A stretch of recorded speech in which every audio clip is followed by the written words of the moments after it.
Okay, so now we're going to talk about what we do if we're drawing ray diagrams for convex mirrors. So these are going to be set up the same way as the other ones. The only thing is with a convex mirror, it's what we call a diverging mirror. So the focal point is going to be on the right side instead of on the left side. So we're going to start our drawing the same way we did with the other problems. We're going to put our mirror here. We're going to put our axis here. Now remember, this is convex, which means it curves outward. Again, we draw it this way, flat. That's what it would actually look like. So we're going to use the same numbers so you can kind of see how this compares to the other one. We're going to use a focal point of 4 and a radius of curvature of 8. But because it's a different kind of mirror, the focal point will actually be on this side. So it'll go 1, 2, 3, 4. Then 1, 2, 3, 4. Okay, so we're gonna do the same setup as the other ones. Like I said, we're gonna start with a 2 centimeter tall or 2 block tall object to the left of the mirror. So this is the same setup as the first one we did on the concave mirror video, except that it's a different kind of mirror. So the process is gonna be the same for both kinds of mirrors.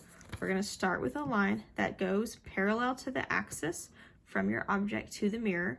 It's going to hit the mirror and it's going to bounce according to the focal point. So the focal point will give you the direction that you're going to use to do that. The second line is the reverse. So you use the focal point to draw the first part of your line, and then it's going to bounce back parallel to your axis. And then the third one is going to go through the radius of curvature. Okay, so we're going to see how this looks different if it's a convex or a concave mirror. I got a new note card because that one was starting to get wet from the ink. So we're going to start with the one that goes parallel to the axis to start, and then uses the focal point to figure out where it's going to bounce. Okay, so we're going to start by just doing our regular straight line here, and then to figure out where it's going to bounce. Now, last time we bounced it this direction. We're still going to bounce, but we use the focal point to figure out our angle. So what we do is we line that up. Now remember, it's a mirror, so the light doesn't actually go through it. It's going to bounce back, but we use the focal point to determine the angle that it's going to bounce back. So it's going to bounce back like this. I don't know why I made that dotted. That's really where the light's going. It's a straight line. Okay, so it's going to go like that. Now our second one is going to, again, be the reverse. We're going to use the focal point to start the line. So we're going to line up our object and our focal point, just like that. Now it's going to only go until it hits the mirror, and then it flattens out. So it's going to bounce back parallel to your axis, as close as you can get it. The more exact these lines are, the closer your things are going to be to all three meeting at the same spot. Okay, so those bounce. And then our third one is our radius of curvature. So you're again gonna line it up with your radius of curvature mark, which is twice your focal length. It's gonna go towards it, and then it's gonna bounce straight back. So towards it, straight back, just like that. Okay, now we can see these lines are not gonna meet. So remember what we did last time. Even though the light rays don't actually meet, your eyes looking at them are gonna think they came from the other side of the mirror. So we're gonna back that up. We're gonna draw little dotted lines to where your eye thinks this light came from. So we're gonna do little dotted lines so you can tell it's not really there. This is just an optical illusion. Okay, we got that one. And then remember, you always need to back up the bounced ray because that's what your eye is going to see. So that's why it helps when you start, if you draw these with arrowheads, that's what's going to reach your eye. So that's the one you want to back up. So back it up.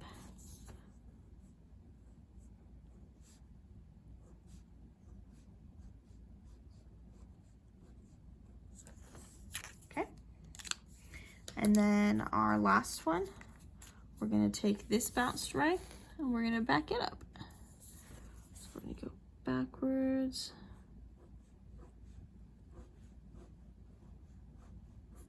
Okay, so you'll see they cross right about there. So that is where our image is going to be. And remember last time we talked about the types of images? So they can be either virtual or real, they can be reduced or enlarged, and they can be upright or inverted. So this one is a virtual image because the light rays did not actually cross. We had to kind of extrapolate them backwards. And so that's where your eye thinks the light is, but the light is not there. The light did not go through the mirror. And so that's a virtual image. If we look at the height of it, it's smaller than our original object, which means that that image is reduced. So its size is reduced. And then our object is upright. It's standing on the line, not hanging off of the line. So that is a virtual, reduced, upright image. Okay, so we're gonna do another one. We're gonna move the little guy, just like we did on the last video. So we're gonna do same setup. Again, it makes it easier to compare. These are not always gonna be the same numbers that you get in problems, but I want you to see how things change as you move our object around. So we're gonna start with everything in the same spot, and just so that you can compare them well. So now we're gonna put our little guy 6 blocks out. 1, 2, 3, 4, 5, 6. We're gonna be the same height. Again, it makes it easier to compare. When you do practice, they're not always gonna be like that, but this will show you the process, okay?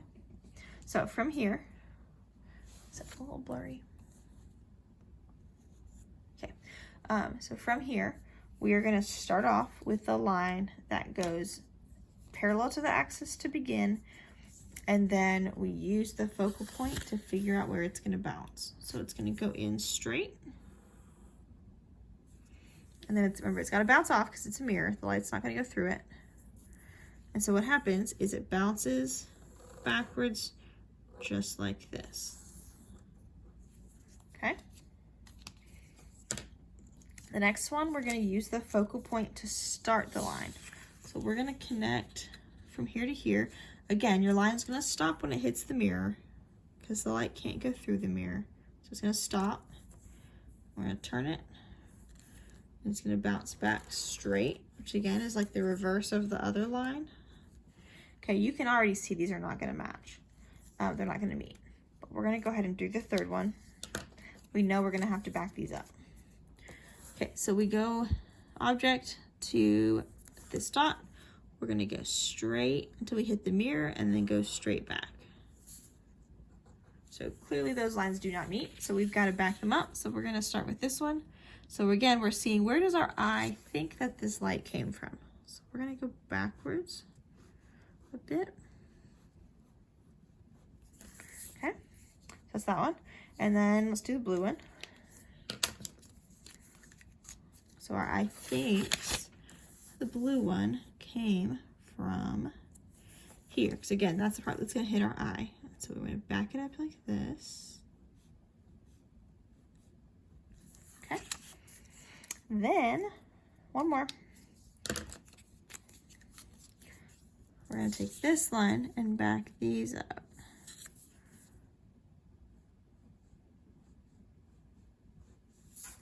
Okay, and look at that. They meet right about there. So it's gonna look something like this. That is an itty bitty person. Okay, so we have an image that looks very much like the last one. Okay, so it's virtual again because we had to back up the lines to get them to meet. It is reduced even more than the last one, and it is upright because the guy is still standing on the line. So we're gonna do one more like this. Okay, so this is a convex mirror. Again, same place. We're gonna do the same numbers so they're easy to compare them to each other. So focal point is 4 away. Radius of curvature is 8 away. R. We're gonna put our person 10 blocks back. So 1, 2, 3, 4, 5, 6, 7, 8, 9, 10. We're gonna make them 2 blocks high like all the others. Okay, so there's our initial setup. So again, we're gonna do the same pattern. So we're gonna start with the line that goes parallel to the axis. Now again, it doesn't matter what order you do these lines in. I just do them in the same order every time for consistency because it helps me remember all of them. So it goes straight, and then we're going to use the focal point to figure out where does it bounce. So this one is going to bounce backwards like this. Okay, there's number one. Now number two, we use the focal point to start it out. Again, it's going to go until it hits the mirror, and then it's going to stop, and then we're going to turn it. It's going to come back flat, just like that. Okay, again, these are not going to meet, so I'm going to go ahead and back it up while I've got the pen in my hand. Again, you make sure you always back up the line with the arrow on it, the one that's at the end, because that's the one that your eye is going to see. I'm going to do the last line, and then we'll back up the pink one. So then the last one goes through the radius of curvature. So this is a long one. Okay, so we're going to go straight to the line. It's going to hit and go, oh, I keep doing that, straight back out. Come on. I didn't get to go far enough. Okay, straight back out. So we're going to back that one up. So let's see. Which again, should go through the radius. So we're going to go dotted line. There. Okay, and then our last one is the pink one. Okay, so let's see what we got. We have this one.